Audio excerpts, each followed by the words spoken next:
presentasikan hasil kerja kelompok kami. Materi kami hari ini yang akan kami bahas yaitu tentang sifat hakiki perkawinan gereja Katolik.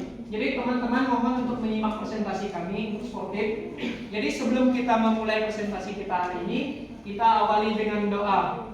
Di perkuliahan kami hari ini. Kita masuk ke pengertian perkawinan dalam gereja Katolik. Dalam Kanon 1055 paragraf 1 dijelaskan bahwa perkawinan adalah perjanjian antara seorang pria dan seorang wanita yang membentuk kebersamaan seluruh hidup. Sifat unitas kesatuan dalam perkawinan Katolik. Perkawinan Katolik dipandang sebagai sakramen yang lurus, di mana dua pribadi dipersatukan dalam kasih Allah. Ya, sifat individualitas atau tak terceraikan. Nah, dalam ajaran gereja Katolik, perkawinan tidak hanya dipahami sebagai ikatan sosial antara seorang pria dan seorang wanita, tetapi sebagai tentangan dengan makna individualitas dalam perkawinan Katolik masa kini. Yang pertama itu perceraian. Perkawinan Katolik. Perkawinan dalam gereja Katolik memiliki dasar yang kuat dalam kitab suci. Sejak awal penciptaan, Allah telah menetapkan perkawinan sebagai persekutuan hidup antara seorang perempuan dan seorang laki-laki. Masuk ke sifat hakiki perkawinan Katolik. Perkawinan Katolik bukan hanya ikatan lahiriah, tapi juga sakramen yang mencerminkan kasih Kristus kepada gerejanya. Nah, di sini ada 3 sifat hakiki perkawinan. Yang pertama ada monogami satu pasangan perkawinan Katolik. Di sini ada sifat unitas atau kesatuan, membentuk satu hati dan jiwa, saling mengasihi, menghormati dan setia, bersama dalam suka maupun duka, terbuka terhadap kehidupan. Di sini juga terdapat dalam Injil Matius bab 19 ayat 6. Sebelum ke sesi tanya jawab dan kesimpulan, kami akan menampilkan video dari kelompok kami. Semua orang ingin dicintai dan semua orang ingin bahagia. Tertawa bersama, merasa dipenuhi dan tidak sendirian. Sekian gambaran kita bangsa, kami tetap ingin meninggalkan kesalahan. Cinta tidak seperti jalan. Ada perbedaan, ada bahkan ada di saat kita ingin banget. Disitulah cinta ini bukan saat sebenarnya saja, tetapi di mana proses kita berdiri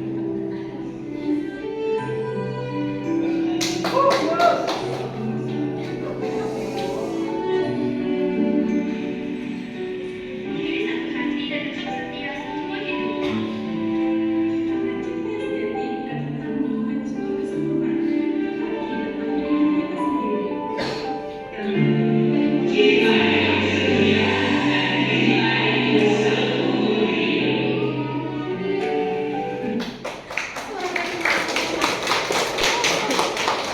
Yang pemaparan materi dari kelompok kami akan membukakan sesi tanya jawab. Itu perwakilan dari kelompok boleh juga. Saya Sofiano, saya perwakilan dari kelompok 1. Pertanyaannya adalah, menurut kelompok, bagaimana gereja menanggapi fenomena perceraian yang semakin meningkat di masyarakat? Saya Nova dari perwakilan kelompok 5. Ingin bertanya kepada kelompok, ini kan ada satu kasus nih di daerah H. Dia ini pasangan nih sama-sama agama Katolik, tapi mereka nih kayak nikahnya tuh bukan di agama Katolik. Terus tapi mereka kayak kesehariannya setiap hari Minggu segala macam itu tetap ke gereja Katolik. Nah, apakah pernikahan mereka tadi resmi dan bagaimana gereja menanggapi hal seperti itu?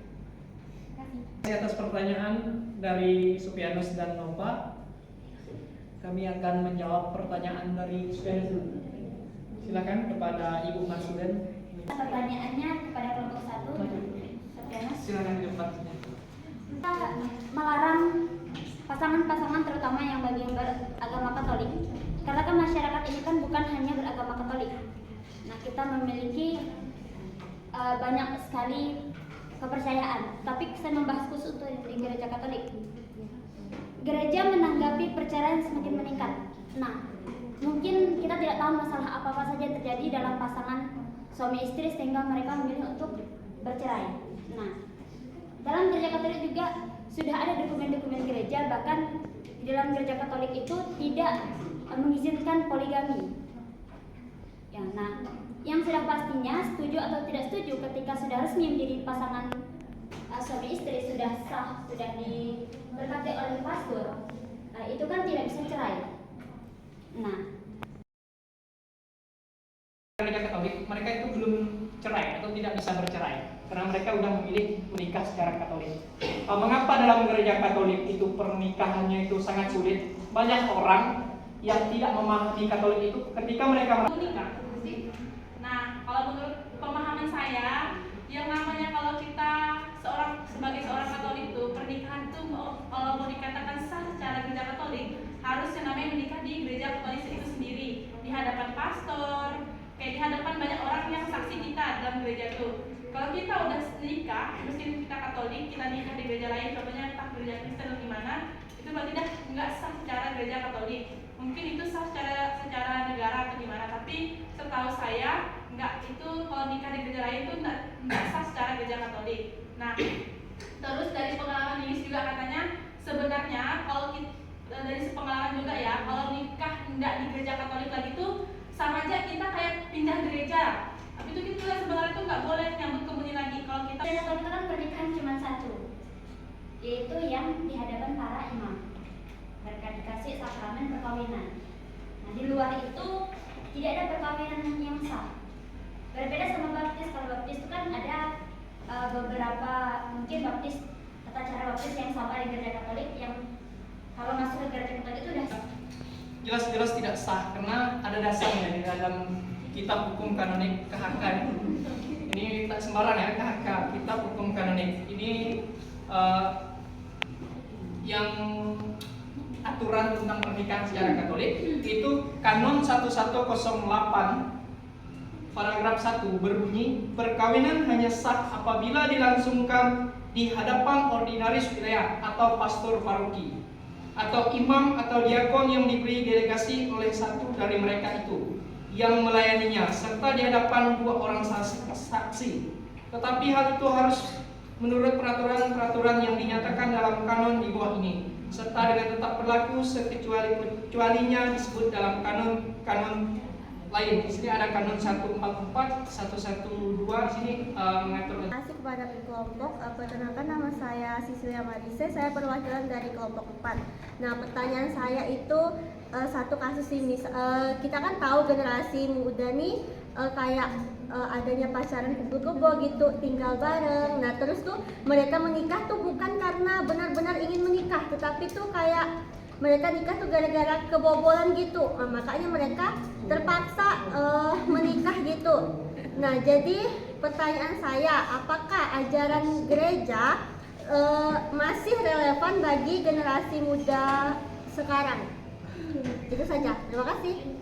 Baik, perkenalkan saya Preselia Mesia, saya perwakilan dari kelompok 2. Nah, saya di sini ingin bertanya terkait tentang perkawinan sebagai panggilan hidup dalam kasih. Nah, banyak ditemukan kasus, bukan kasus kayak yang kehidupannya nyatanya gitu, yang terjadi secara nyatanya gitu. Banyak keluarga atau pasangan atau mungkin ada orang yang mau menikah atau memang sudah menikah gitu, pemahaman mereka tentang pernikahan atau perkawinan itu tidak sepenuhnya mereka tahu. Mereka taunya kalau kawin tuh ya udah ya saling berhubungan gitu.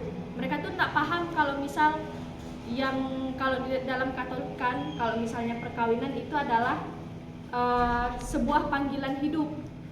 Jadi kayak kita Katolik ini kan panggilan hidupnya ada yang jadi biarawan-biarawati dan sebagai suami dan istri gitulah pokoknya, menjalin rumah tangga. Nah, kan banyak juga kita temukan. Jadi kayak orang-orang Katolik, pasangan Katolik itu ajaran gereja masih relevan bagi anak muda yang demikian. Ajaran gereja itu dari awal sampai akhir tetap ada sama, tidak bisa diubah. Kalau ada A ya A.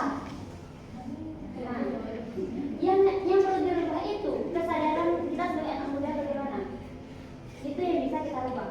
Kalau merubah ajaran Katolik, ribet, merubahnya susah. Kalau ditanya relevan atau tidak relevannya, masih relevan. Contohnya aja sekarang ya, kita di sini kan sadar gitu kan, kalau kita dengan acara itu kan bukan satu hal yang kalau seandainya pun tidak relevan ya kamu buat ajaran kamu sendiri. Ada nih beberapa kasus nih kayak apa ya?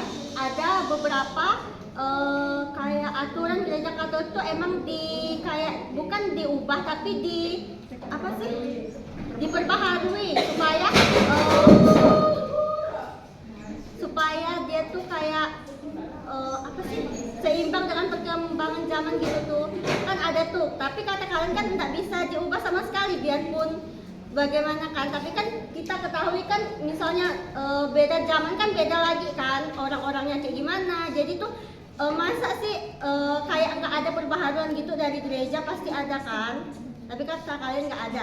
Nah ini lagi saya kan ingin nanya apakah relevan atau enggak, kata kalian relevan, tapi itu bagaimana sih caranya supaya hal itu bisa tersampaikan dengan baik ke generasi muda.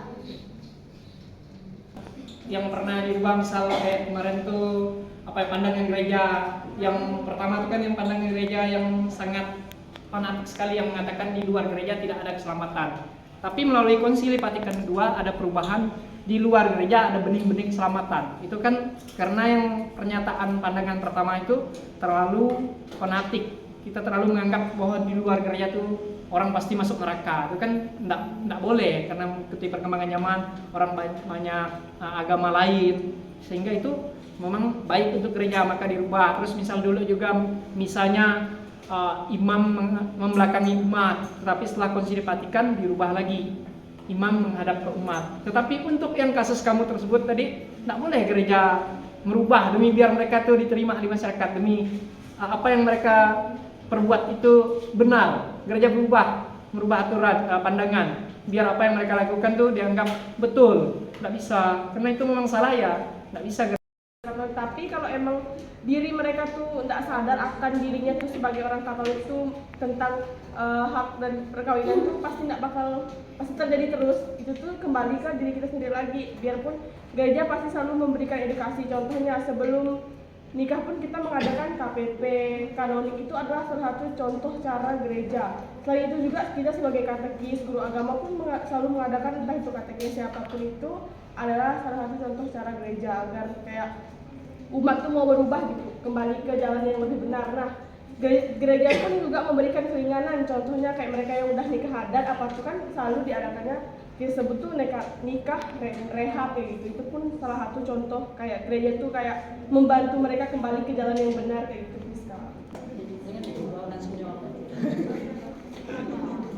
Yaitu pertanyaannya bagaimana kita memberikan pemahaman tentang panggilan hidup sebagai suami istri. Mungkin kita melakukan dengan pendekatan yang efektif dengan situasi, bukan hanya memberikan teori tetapi mendampingi secara nyata dan refleksi dengan pengalaman mereka yang mereka jalani sebagai pasangan suami istri. Terkadang tuh pasangan suami istri kan banyaknya terjadi konflik sehingga menunjukkan ujung-ujungnya bercerai kan. Disini karena permasalahan ekonomi, urusan segala macamnya. Karena saya memiliki pengalaman juga dari kedua orang tua saya, yang dimana mereka itu terkadang suka misalnya ketika anak-anak ini butuh sesuatu atau segala permasalahan semacam kayak minta itu minta ini, terkadang tuh orang tua tuh banyak sampai bertengkar apa segala macamnya sehingga tuh mereka minta cerai. Terus mas saya pernah bilang kayak gini, kalau misalnya saya bicara dengan bapak katanya apakah kalian setuju atau gimana? Terus pendapat anak-anak itu kan sangat penting kan untuk supaya orang tua itu untuk mencegah perceraian yang terjadi dalam rumah tangga itu. Kita membicarakan kepada orang tua, apakah misalnya ketika orang tua atau pasangan suami. Nah, jadi melalui sharing pasangan, terus konseling atau kelompok keluarga karena pemahaman tidak cukup sekali yang dijelaskan. Terus dari itu kita memberikan contoh yang konkret dari pasangan yang berhasil menjaga komitmen agar mereka bisa melihat bahwa hidup dalam kasih itu mungkin tanamkanlah nilai-nilai komunikasi yang baik, terus adanya pengampunan, terus adanya kesetiaan sebagai dasar menghadapi konflik, bukan langsung memilih perceraian. Pertanyaan kamu tuh bagaimana cara kita memberikan pemahaman tentang perkawinan ini kepada pasangan muda ataupun pasangan tua. Nah, kita sebagai calon katekis sudah mempelajari apa yang kita dapat di kampus, kita balik ke kampung mungkin kita bisa berikan sedikit pemahaman, meskipun ya kata Bang Jemar tadi itu kayak beri pemahaman kepada orang yang istilahnya di kampung itu tidak semudah yang kita bayangkan, apalagi istilahnya mereka udah lama hidup dari kita lah, udah tua dari kita, itu kan sulit. Jadi kayak setidaknya contohnya kayak kita mungkin berikan katekese kayak tentang pemahaman kayak makna perkawinan itu apa sih, kayak misalkan contoh kayak dari hal kecil lah sifat-sifat perkawinannya apa, kayak yang misalnya kayak monogami harus ada satu pasangan, tidak boleh terus kayak tidak terceraikan, terus terbuka pada kehidupan. Nah dari situlah kita beri pemahaman kepada mereka bahwa kalau nikah, misalnya nikah, ingat ya bahwa misalnya di dalam hukum gereja itu sudah dijelaskan, dari beritahu bahwa tidak boleh misalnya tidak boleh cerai. Kalau misalnya cerai, maksudnya cerai itu sah mungkin secara gereja. Kayaknya memang orang-orang tuh kalau di kampung memang sangat-sangat bebal, kayaknya mau dikasih tahu gimana pun memang enggak mau tahu gitu, bah. Kayak meskipun kita kasih pemahaman gini-gini, terus kita kan benarlah kata kalian. Memang kadang tuh kita kayak dibilang sok tahu gitu, apalah, sok-sokan gitu kan. Tapi kayak mereka tuh macam orang yang enggak diselamatkan gitu, bah. Jadi kita bilang ini bah enggak boleh sebenarnya. Kita gitulah caranya, misalkan negur secara langsung, nanti dibilang kita yang sok-sokan. Terus kalau misalnya kita ngelapor, misalkan kita tahu dia ini enggak bisa, ada halangan, terus kita ngelapor ke pastor. Nah, terus pastor udah melakukan yang terbaik kan, maksudnya udah melakukan yang tindakan yang benar. Tapi si umat nih kayak enggak mau gitu, kayak kayak memberontak gitu, dia sampai Presidia itu benar, memang di kampung itu berat sekali. Apalagi tanggung jawab kita sebagai guru agama itu berat sekali. Kalau guru agamanya salah ngasih ajaran, bisa orang masuk neraka. Tapi kalau guru biologi yang ngasih ajaran salah, misalkan paling siswanya bilang saling itu pohon kan dong. Ini kami sampai kepada kesimpulan. Perkawinan dalam gereja Katolik adalah sebuah sakramen dan panggilan hidup kudus yang didasarkan pada persekutuan kasih antara pria dan wanita.